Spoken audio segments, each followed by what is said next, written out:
Welcome back to episode 47 of the Grappling Growth podcast with me, Joe Testori. On today's podcast, I was joined by Adam Pearce, the co-founder of Adapt Jiu-Jitsu. Adam and I have been in contact for about 4 odd years, and he actually talks about how we got in contact with each other.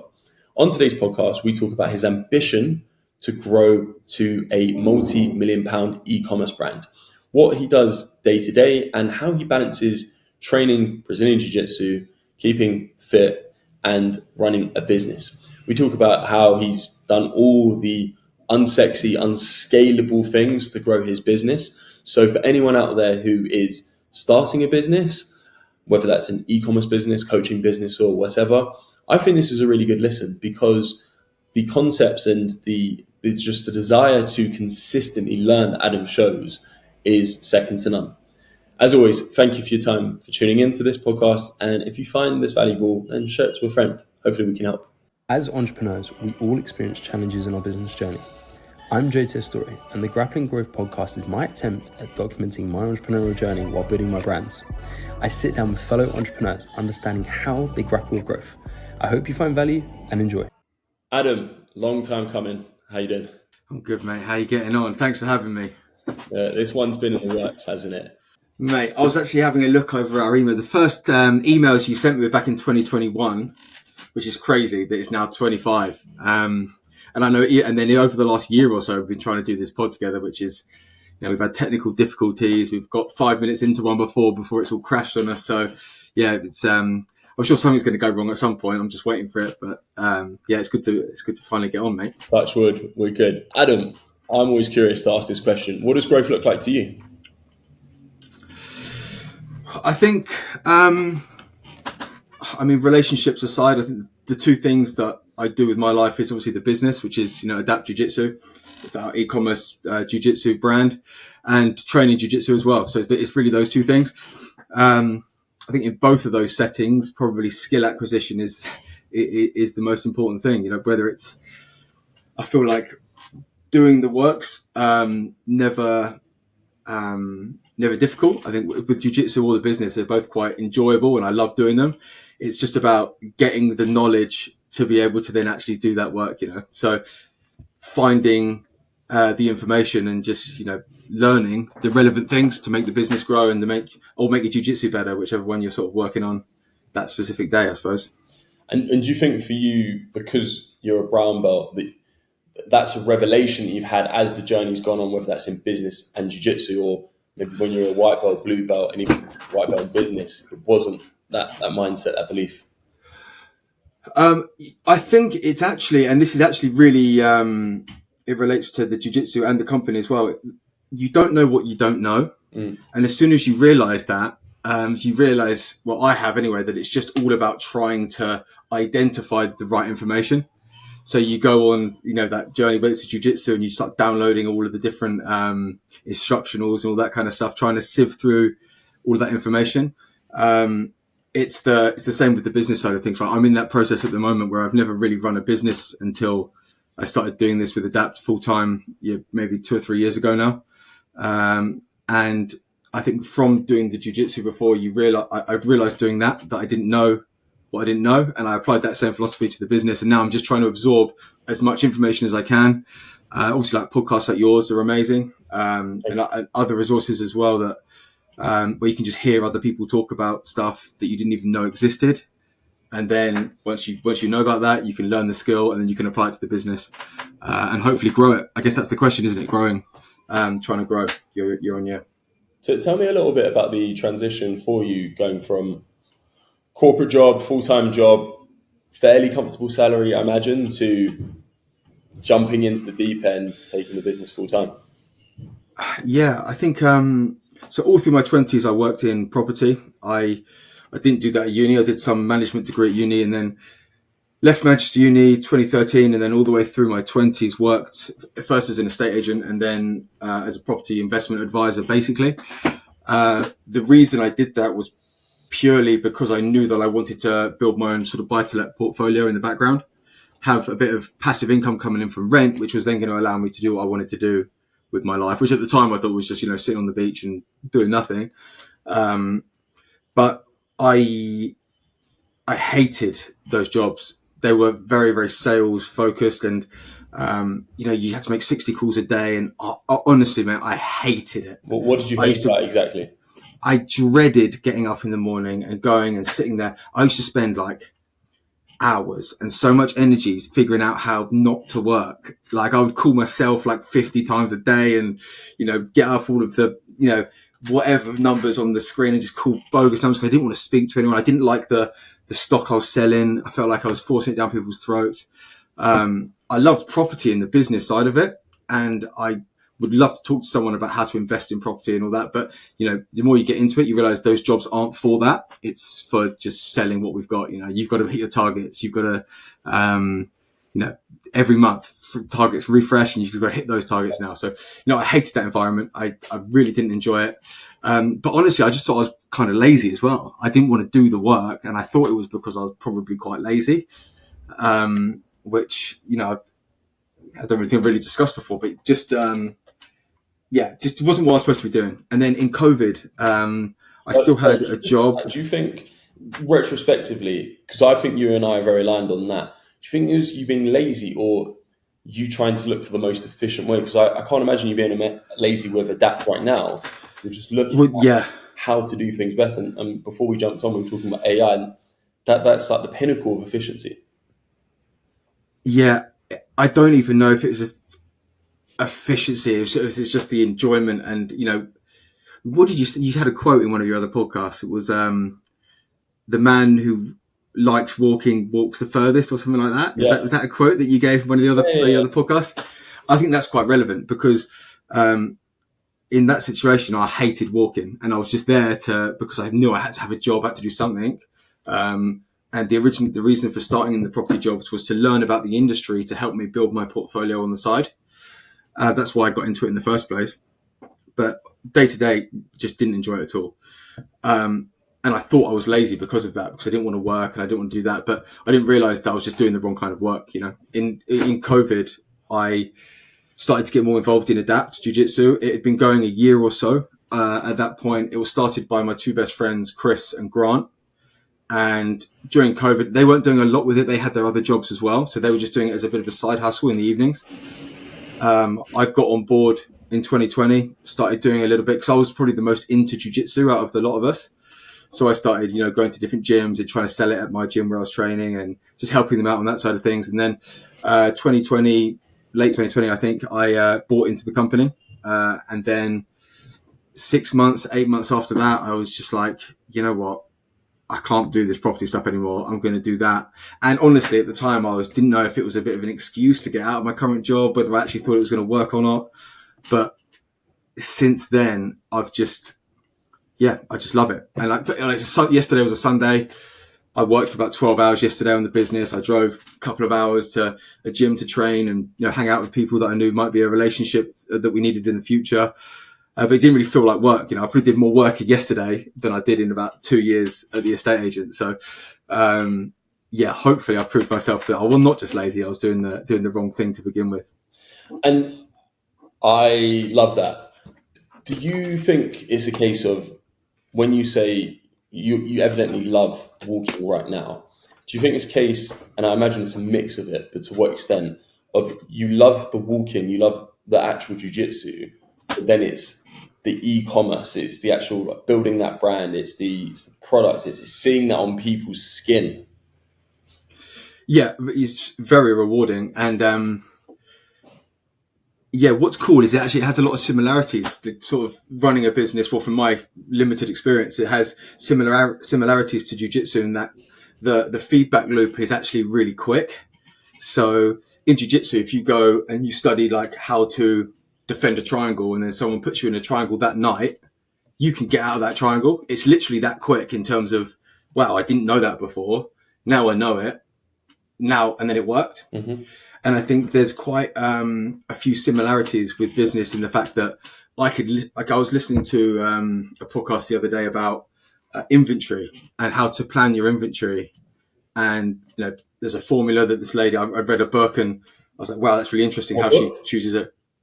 The inventory Masterclass, what's her name? Hang on, bear with me. I've got to give this lady a shout out because she's actually amazing. Kyra Stokeland is the name of the lady that wrote the book, and it's Inventory Genius, I think it's called. Okay. And she has this formula called Open to Buy, which is, you take your monthly target and then plus your perfectly stocked store, which is your monthly target plus 25% approximately. Mm-hmm. You take away what you've already got, and that's how much you're left to order. And instantly, I can then apply that to my business.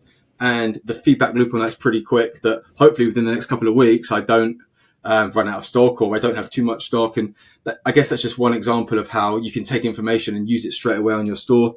It might be, send out this email to your existing customers, and, you might get some more sales. You send that email, and then an hour later, you've got some sales coming in. So that's very rewarding, and it's enjoyable. There's a thing that I started this year. I've read every single day, maybe a bit of an ego statement, but every single day for the last 5 years come April, and it's like habit stacking. But one thing that I started habit stacking this year was, along with reading 10 pages of a book a day, is audiobooks. And one audiobook that I'm listening to is Buy Back Your Time by Dan Martell. Are you familiar with it? I'm not. I'll send you a link afterwards. But essentially, there's another really, like, one of the best business books I've ever read, which is The E-Myth Revisited by Michael E. Gerbener.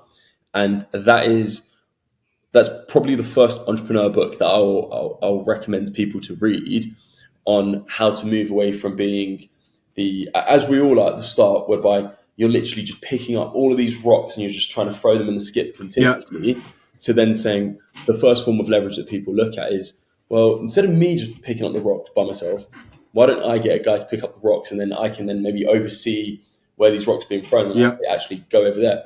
So I think this book is a very similar comparison to it. But the guy is Michael, you're doing it, mate. You're forgetting. There we go.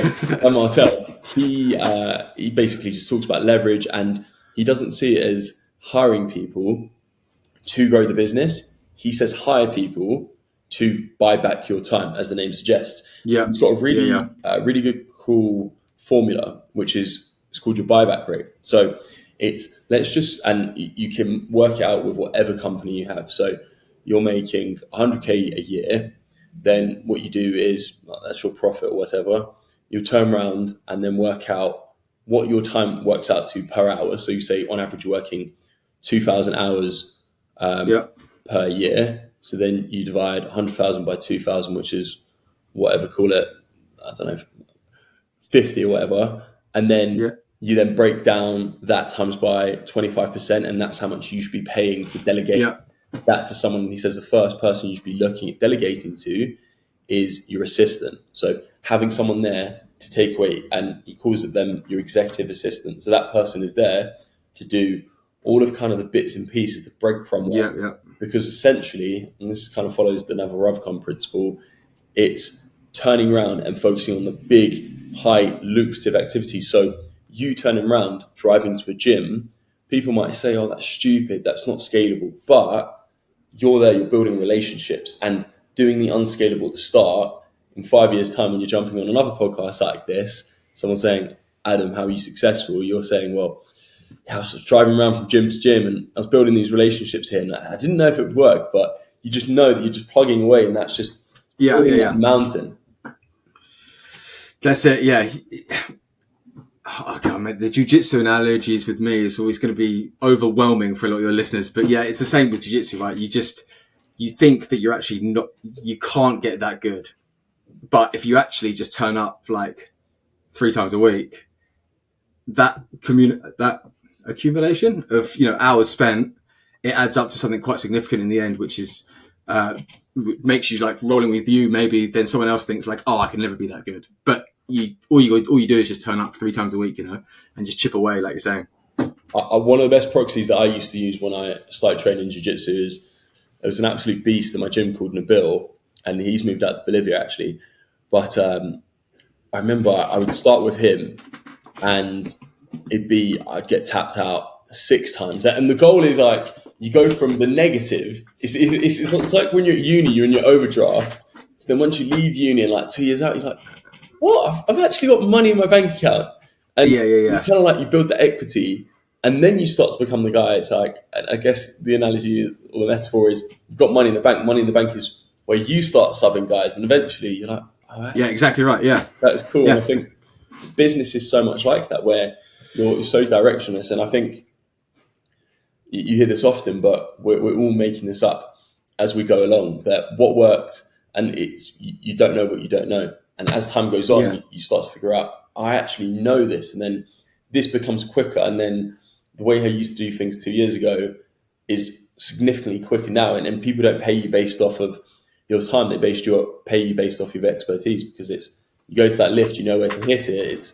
You've seen that problem 1,000 times over, then that's the benefit. So I guess with the business and how it's morphed and how it's transformed, what would you say right now gets you fired up to go and work on this brand? Oh man, that's a great question. I think,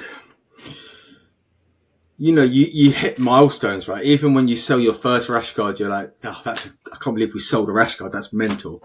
And then, you hit 50K, 100K, and, it's just building that up. And each sort of segment you get up there's different challenges. And, I'm just excited to try and figure out the different challenges as they present themselves. It's so dynamic that every single day is completely different. There's always new challenges. There's things coming up. I'll give you an example. December basically got sprung on everyone that, to ship to the EU now, you have to have a representative. There's extra fees involved. So now you've got to think about that problem. And it's just a whole new thing that's come into your life that you didn't expect to have to deal with. And you just have to figure that out. You have to start on Google. Blah, blah, blah. How do you deal with this? Watch YouTube videos. Then someone else has a different opinion on it. And then you have to form your own opinion. And it's just problem solving, but it's really, really enjoyable. And I think, to answer your question, it's the dynamic nature of how there's just different issues every day to deal with that makes it just super exciting. And there's never really the same day with the same issues. There's always something different to deal with. And what do you think is keeping you aligned to the vision and the goals of the business on a day-to-day basis, so to speak? Oh, man, I guess to reverse engineer the question, if you can share, what is the vision of the business? I want to grow it into a multi-million pound revenue business a year. I'd never, as I said, when I left that property job, I knew I didn't want to do that. I loved jiu-jitsu and I knew I wanted to be working in jiu-jitsu, but I didn't think there was going to be a way to do it. And then all of a sudden, our sales started to just organically grow. And I knew how poorly I was running the company. Like, I didn't have a Facebook ad running. I had one email going out every 2 months. And we were doing quite good numbers and people really liked the products and the brand.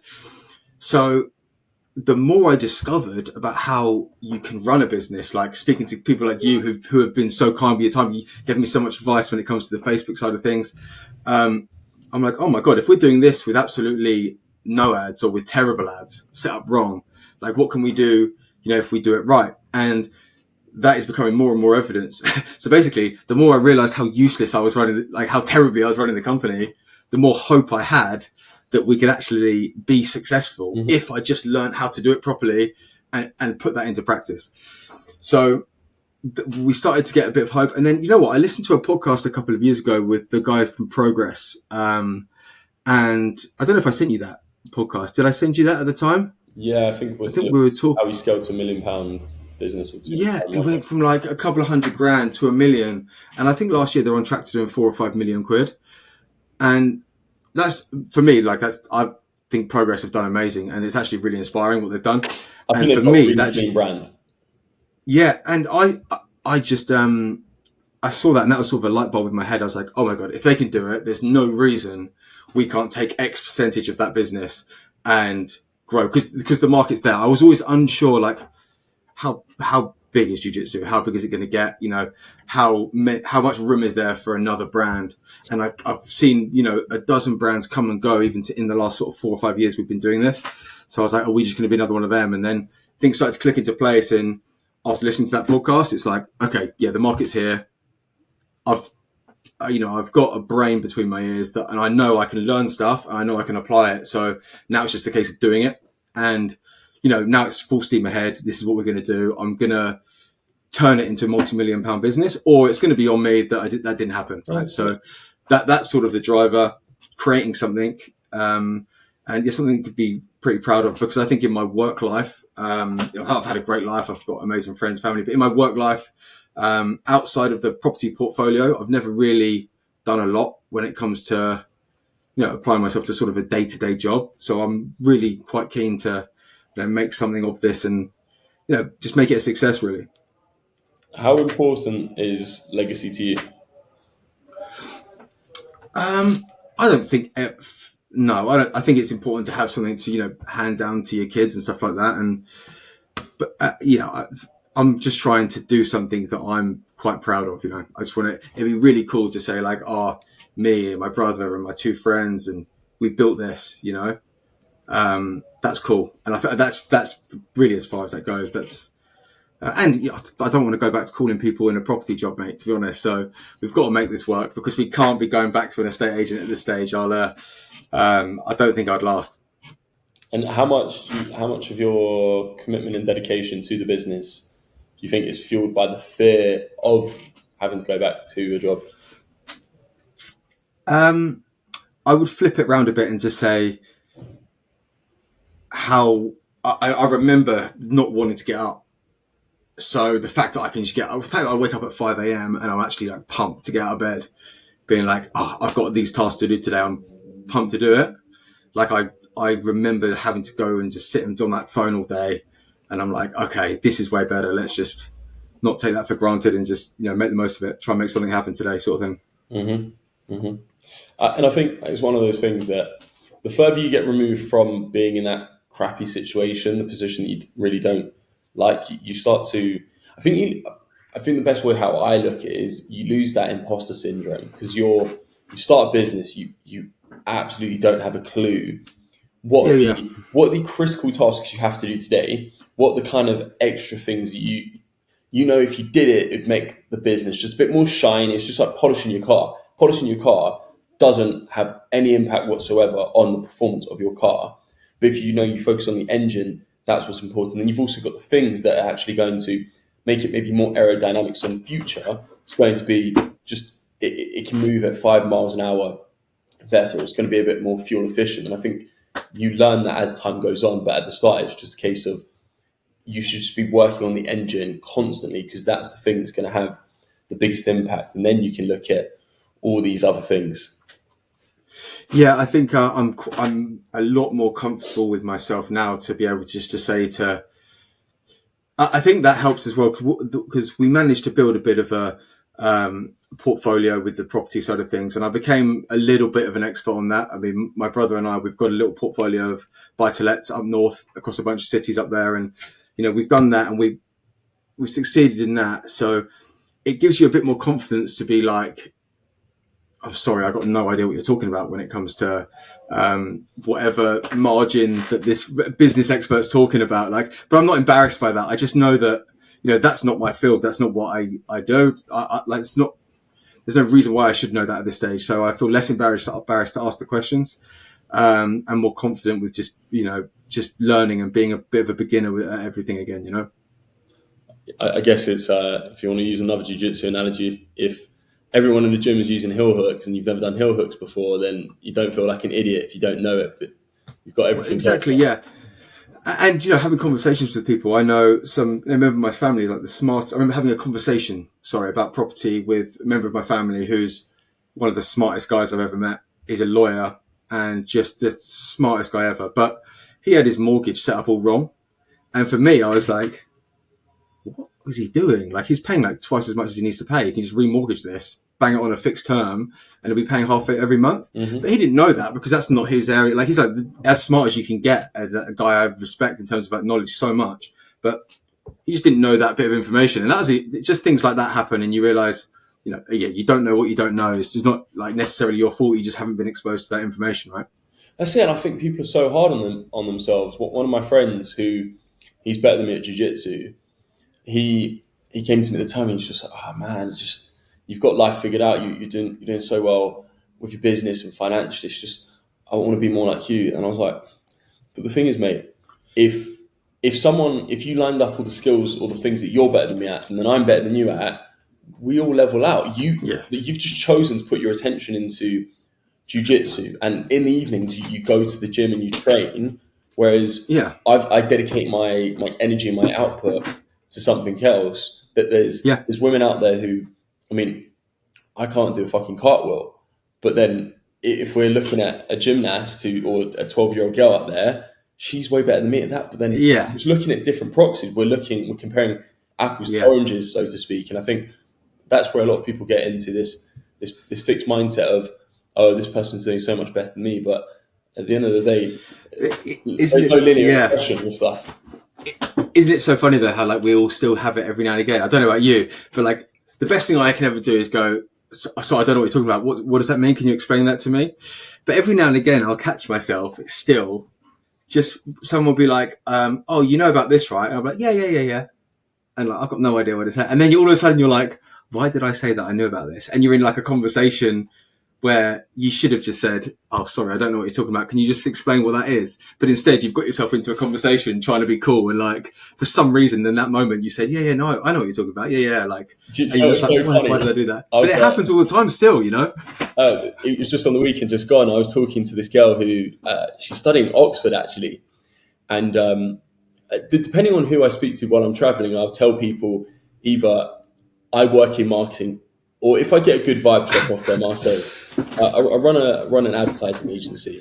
And they're like, and you can see, if someone's a bit of an arse or they'll judge you based on how successful you are, then I'll just say, I work in marketing, because I'd rather downplay myself. But anyways, we were talking and she's British, and she said to me, it's just kind of winding her up, but she said, oh, have you ever watched The Apprentice? I was like, The Apprentice? What was The Apprentice?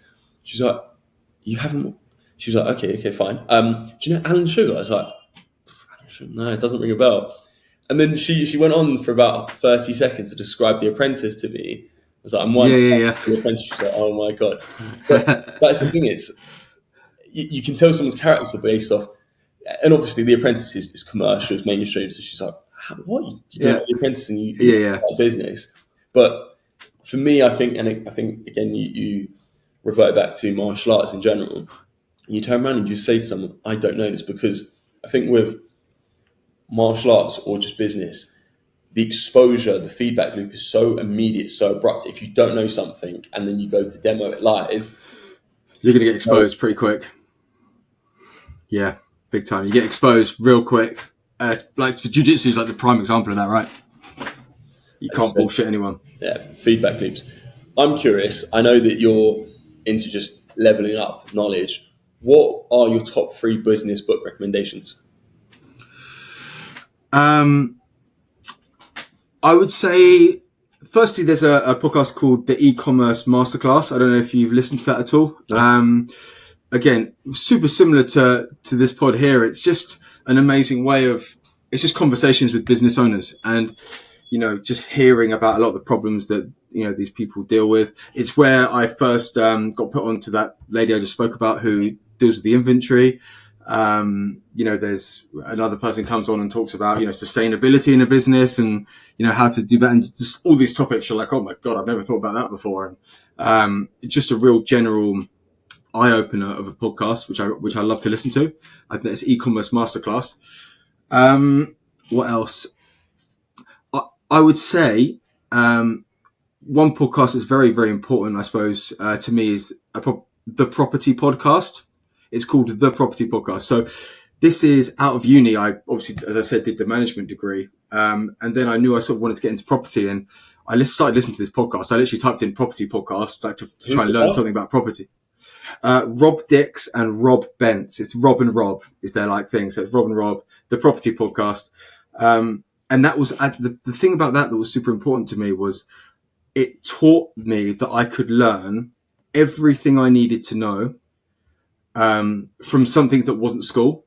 So for the first time, I was able to self-learn a real intense topic like property, where there's a lot of money on the line, and you could learn everything you need to know about mortgages,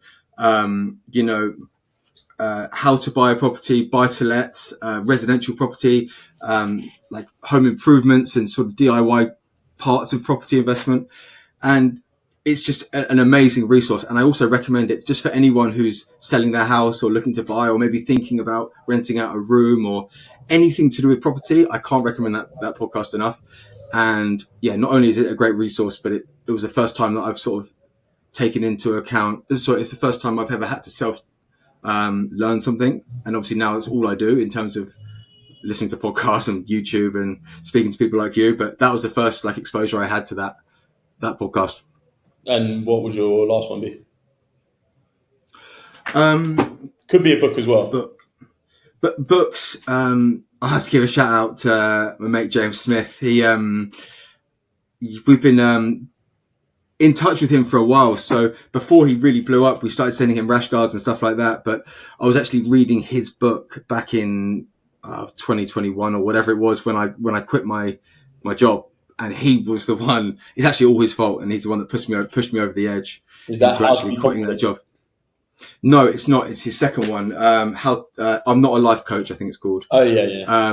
And he basically talks about it. It's real similar. So I can relate to him quite a bit in the fact that he worked in a job. I think it was recruitment or something similar, where he was just bashing the phones all day and hated it, and just basically has carved this path out for himself, doing what he wanted to do.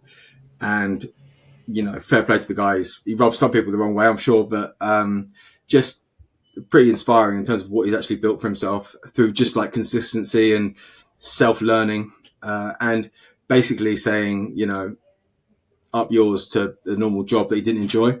So that gave me confidence to actually do that back in whenever, I can't remember the year it was, 2020 or 2021. I remember listening to that book and going, literally driving and being like, you know what, let's just go for it. Otherwise, now's the time.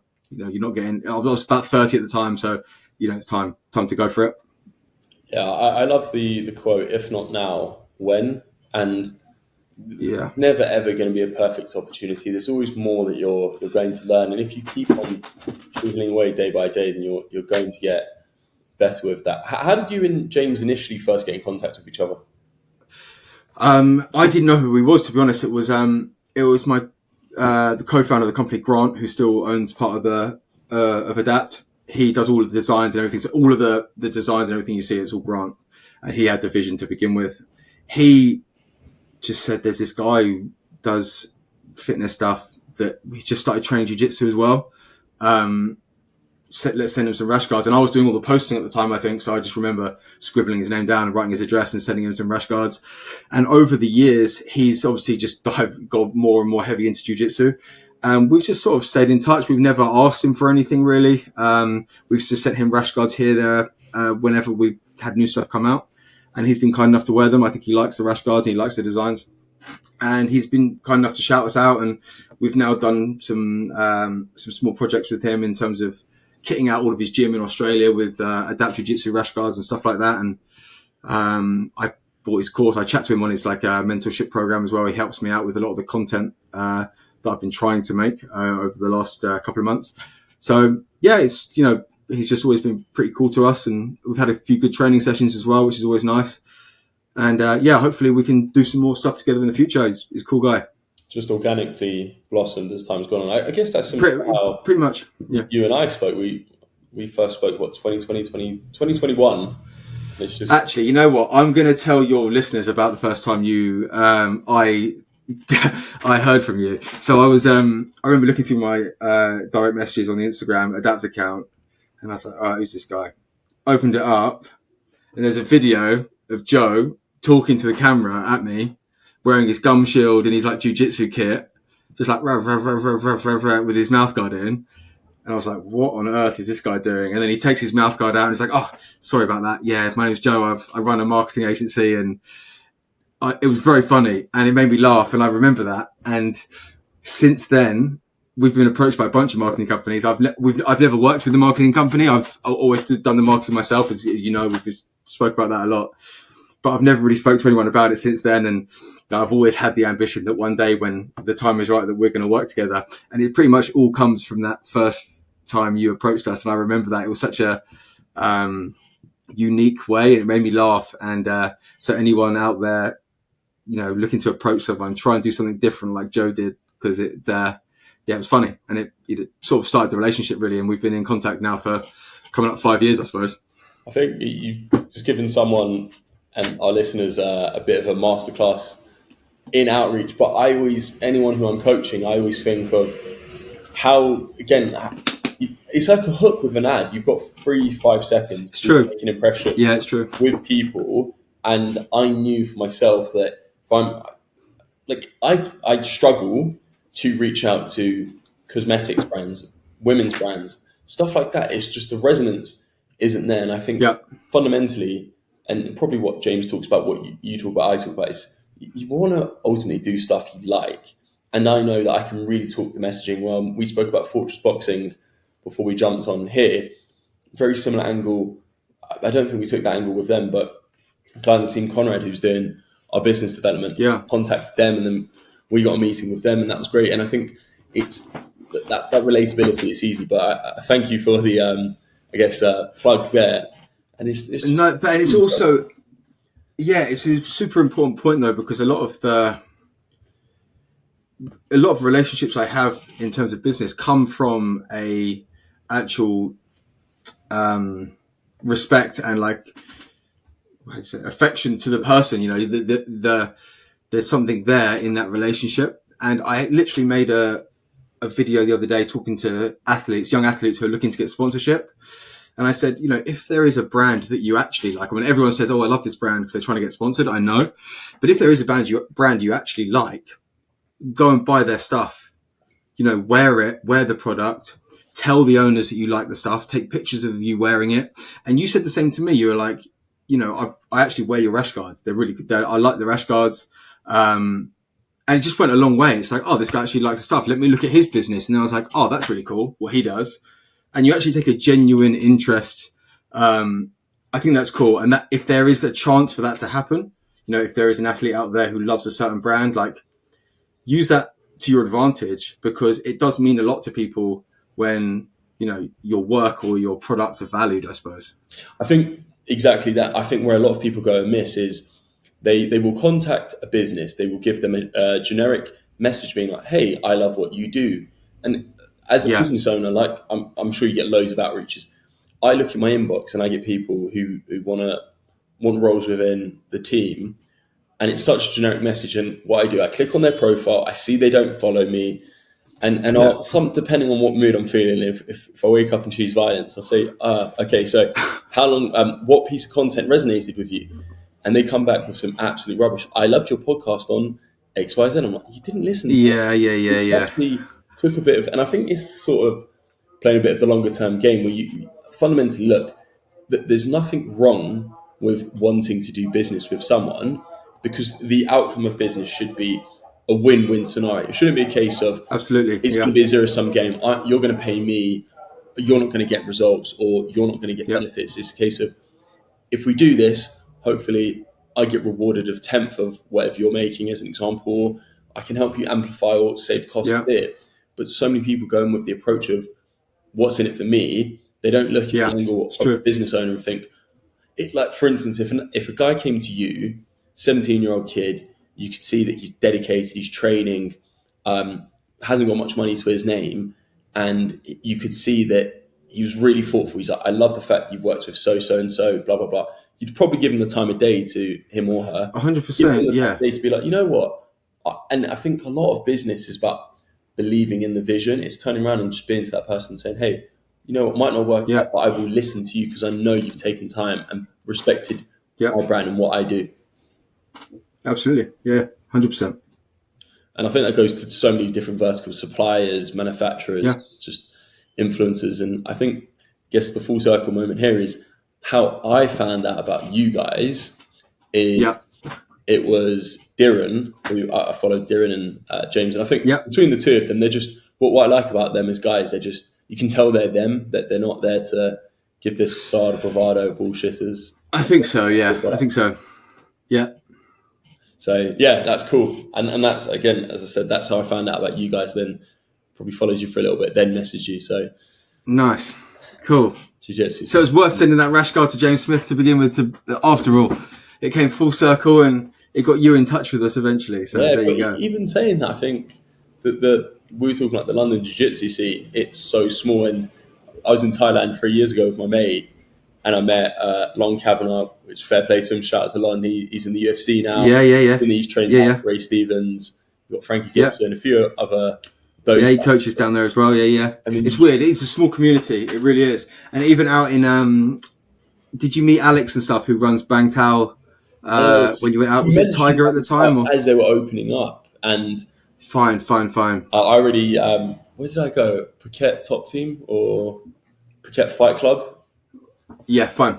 Yeah, no, it's interesting though. Like even all across the world, you end up finding that you know someone that knows someone. It's pretty. It's a small world when you're doing jiu-jitsu, I think. I guess you need to, because Bang Tao, they staff your rash guards, don't they? Gis, yeah, we did all the gis for Bang Tao. That was a few years ago. Yeah, it was cool. I knew a lot of the coaches out there, like Alex Shield. He was the coach when I went to Tiger Muay Thai back in like 2015 or 16 or something like that. Who was there when I first went in 2010?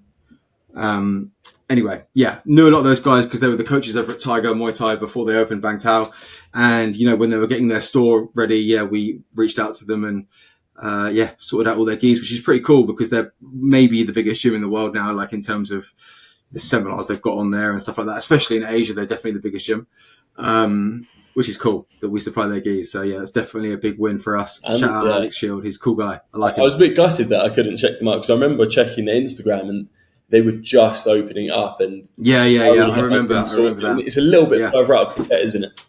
Yeah, it's just it's up north a little bit, but next time, we'll get there next time. That's it. I'll meet you there on the beach. I guess that's an excuse for another business trip for us. That's right, mate. Yeah, expenses. There you go. Which is fun. And I guess kind of bringing it more back towards business. In the last 3-4 years. The first question is, have you had any moments where you felt like quitting, and how has that been? How have you overcome that? Not really. I think the closest thing I ever wanted that I was maybe going to quit was simply because the structure of the company, we hadn't set up quite, we're four best mates that was doing it together since 2020. And just the way that our lives have gone, like a couple of years ago, we needed to rejig the company a bit because the way it just wasn't working. But we did that. One of the guys, Will, who's again one of my best mates from school, we're in a heavy metal band together called Ferox. Different conversation, but if we don't say so ourselves, probably the best metal band in the history of the world. But he decided he wanted to sell his shares. I bought his shares from him, and we had a little rejig and stuff like that. And after that was all settled, it was perfect.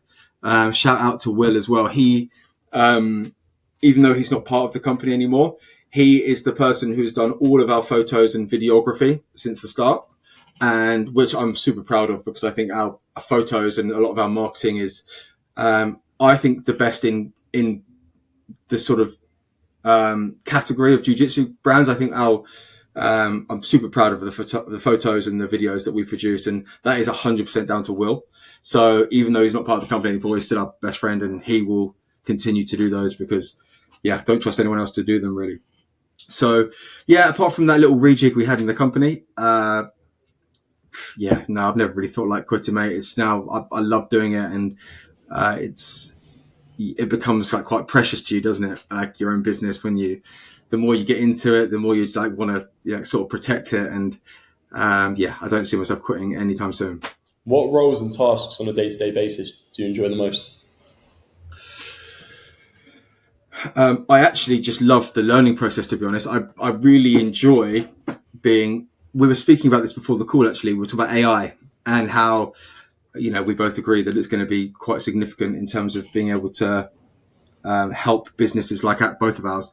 And like now my job is, I don't know anything about AI. I don't know anything about Gemini, but I know that I need to. So I cannot wait. Tomorrow I'm going to sit down. I'm going to give myself 2 or 3 hours initially, and I'm going to watch every single video on YouTube that I can in terms of, how the basics of Gemini, get my head around it.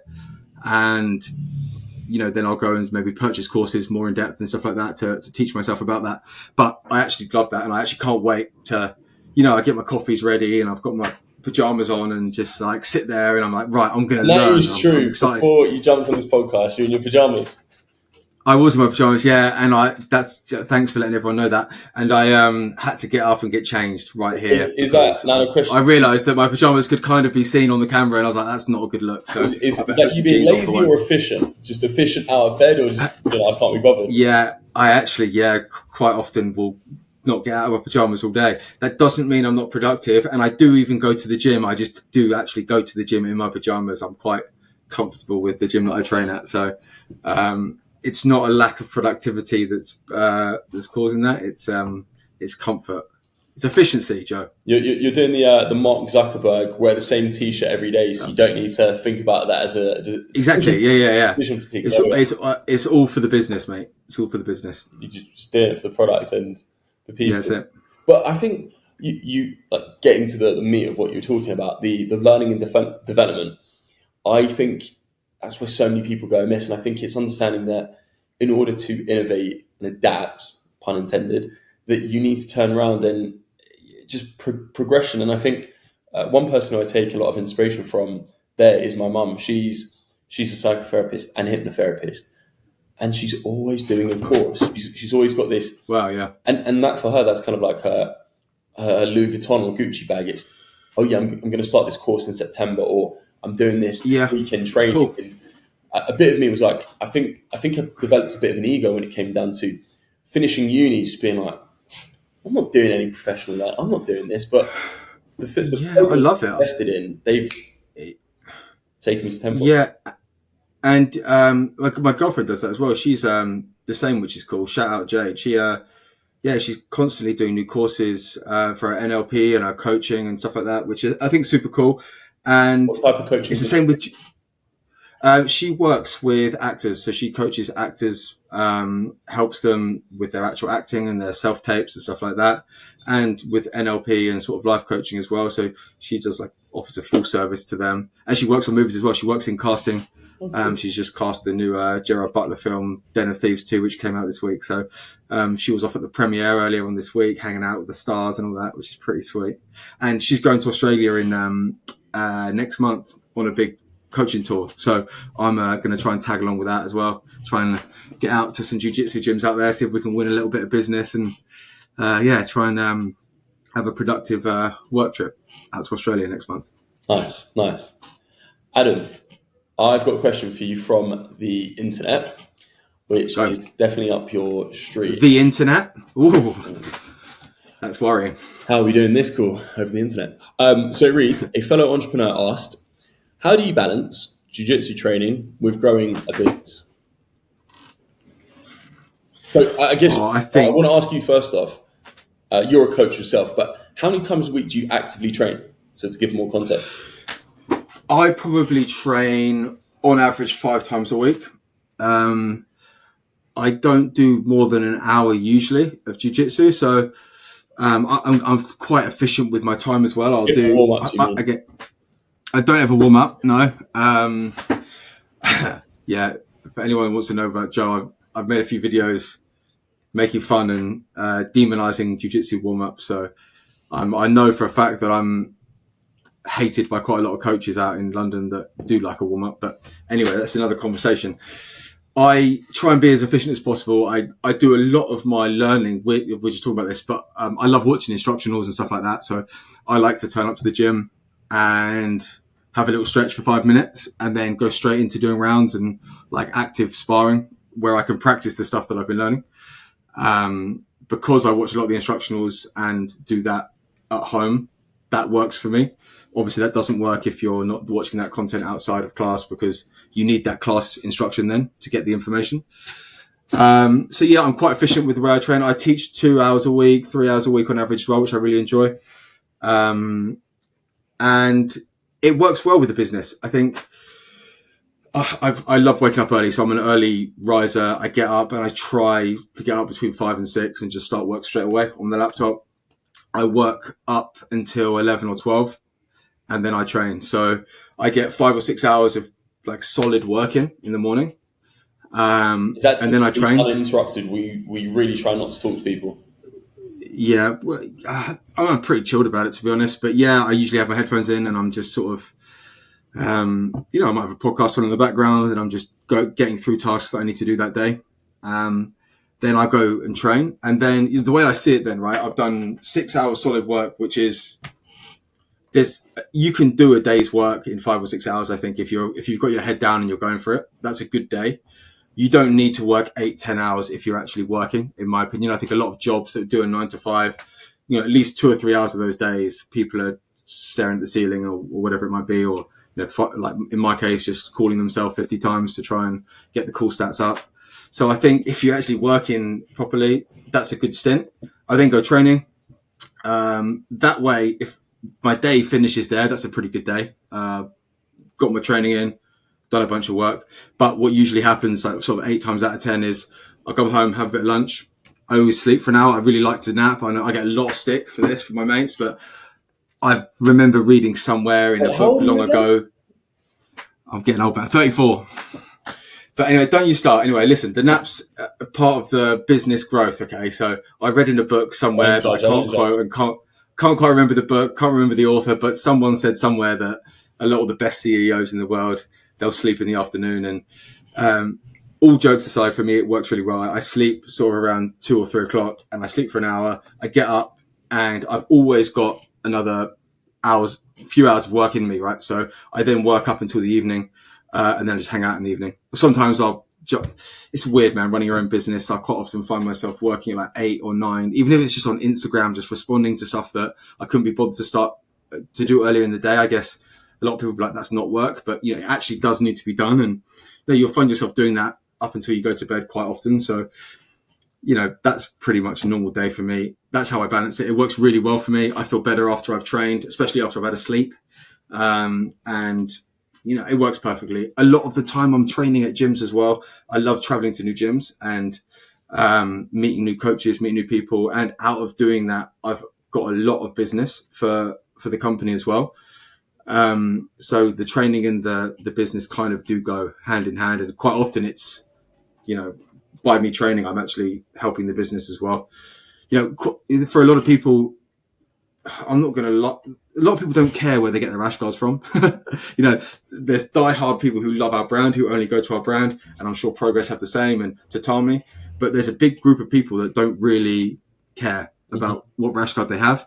But if I go out to these gyms and I train with people and I start to build relationships with the people and they become my friends, then most likely they're going to buy my rash guard if they need a new one, which is cool, right? And it's enjoyable to go train at new gyms, and it's good for your jiu-jitsu as well to train with new people, which because you came down and trained with me a few weeks ago, which is cool. Yeah, no, that was really fun, and that was a very different session to what we do at our gym. I think just I guess like being a BJJ globetrotter, that you go to different gyms is quite exciting. You just find, I guess you kind of build this amalgamation of styles and egos and techniques that you'd never expose yourself to if you're just very insular and focused in one gym. But I think that's cool. And I think based on your answer, what you have the benefit of with the business and the sport that you train is there's a lot of crossover convergence, that your passion, your hobby,